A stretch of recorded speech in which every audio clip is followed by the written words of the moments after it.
Hey, today we're going to talk about the top 3 mistakes that people make when they try to copy the best ball striker that's ever lived, Mo Norman. Hey, welcome to the channel today. Listen, I want to talk about something that I see quite often, because if you're on the journey like I've been in my life, simplifying your golf swing, using the single plane swing of Mo Norman, and you watch Mo hit golf balls and you watch the amazing simplicity of his swing, I recommend you try to copy him. I believe that modeling Mo Norman will get you a better golf swing because it's a single plane motion, has less moving parts, has less rotation, it's an easier on your back. There's so many benefits to copying Mo Norman. Obviously, that's what my company teaches, is a single plane golf swing of Mo Norman.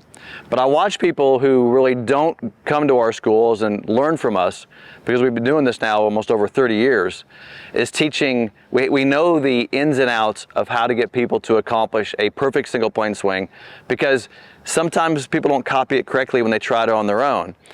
And so what I want to show you is the 3 mistakes that people make when they do try to copy it on their own, and why these mistakes can sometimes limit them to becoming really good at the single plane swing. The first one is just their hands and the grip, getting the grip correct.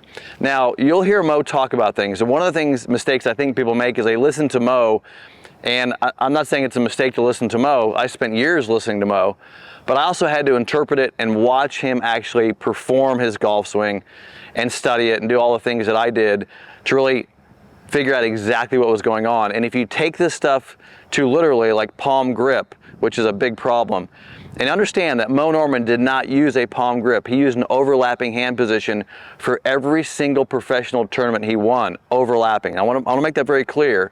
And I can show you pictures and video in his playing days, in his career, and it didn't affect his single plane swing. He still had a perfect single plane swing using an overlapping grip.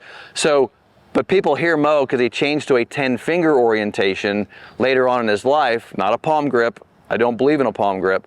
But then people take it to the extreme. So the number 1 mistake people make is palm grip. And let me explain why. When I hold a golf club, the hands, and you can look at some of my previous videos on my channel, understand that the hands do nothing in the golf swing except hold the handle of the club. They're clamps. They can't do anything. The hands are simply clamps. What's happening is the wrists and the arms and the shoulders, that moves a golf club. So how you orient your hands on the club affects your wrists, elbows, shoulders, arms, torso, and then it kind of compounds through the swing. If you take these clamps and you hinder their movement, in other words, you basically hinder the wrist's ability to move, you can take these hands and put them on there incorrectly and lose plenty of power and speed because of how you place the hands. When I see people put it in the palm of their hands, in the 10-finger, they start losing an angle. And so watch what happens here. I'm gonna kind of step back and have you watch this. When I hold the club in the palm of my hand, I'm going to take it to the top of my swing. So my hand rotation here is not too bad. Okay, it's not too bad. I'm going to take it to the top, and you're going to see I have it in the palm of my hand. Now I'm not going to change my hand's orientation. I'm going to move it.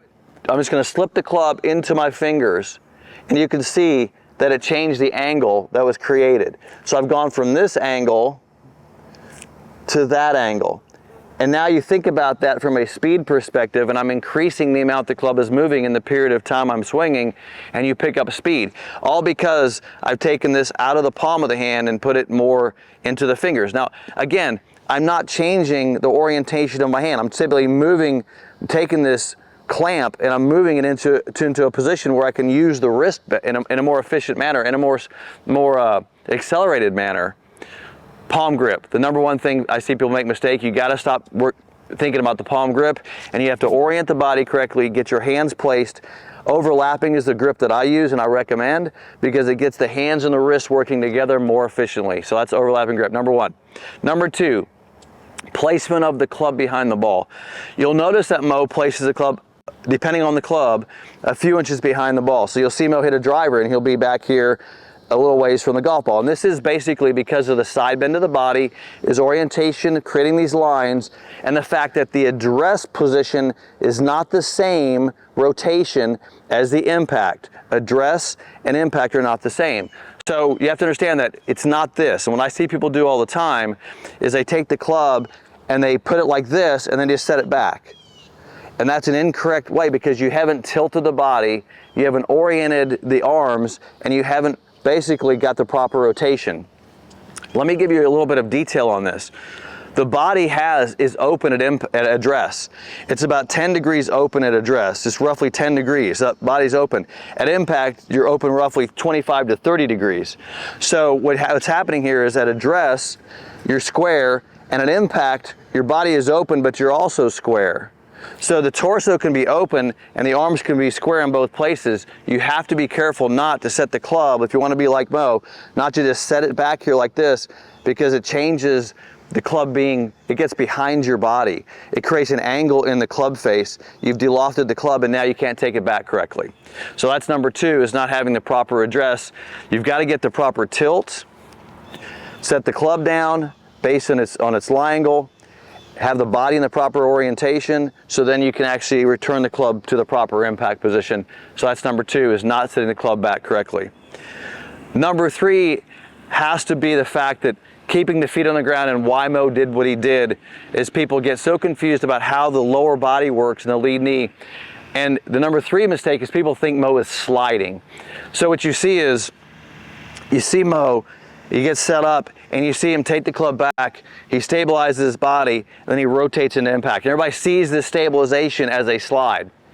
And I've explained this numerous times in various videos, is that it's not a slide, because if you look at the sacrum, which is this part of the body right here where your spine enters your lower body into your pelvis, when you look at that part of your body, it moves during the swing. Matter of fact, it goes forward in the backswing. So when I'm sitting here, and I'm in the proper Mo Norman setup, and I take it back, my spine, my lower spine has gone slightly forward. I stabilize, it's slightly forward.